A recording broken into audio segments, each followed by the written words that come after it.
तर मुख्यमंत्री माझी लाडकी बहीण योजनेच्या पात्र महिला 25व्या हप्ते वितरणाच्या प्रतीक्षेत आहेत.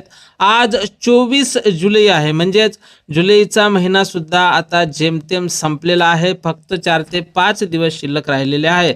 त्यामुळे लाडक्या बहिणींना आतुरता लागलेली आहे आणि अशातच प्रसारमाध्यमांवर वितरणासंदर्भात वेगवेगळ्या बातम्या समोर येत आहे. काही प्रसारमाध्यमांवर अशा बातम्या येत आहे की उद्या आषाढी एकादशी निमित्ताने हप्त्याचं वितरण हे होईल. पण खरंच उद्या वितरण होईल काय हे सुद्धा सांगता येत नाही आणि कसलीही शक्यता नाकारता सुद्धा येत नाही. कारण या अगोदर सुद्धा डायरेक्ट वितरण हे बऱ्याच वेळा सुरू झालेलं होतं आणि उद्या महाराष्ट्राचा सगळ्यात मोठा सण म्हणजे आषाढी एकादशी असल्याने लाडक्या बहिणींना आनंदाची बातमी ही पाहायला मिळू शकतो. लाडक्या बहिणींना आषाढी एकादशीची भेट म्हणून उद्या हप्ते वितरणाला सुरुवात सुद्धा होऊ शकते.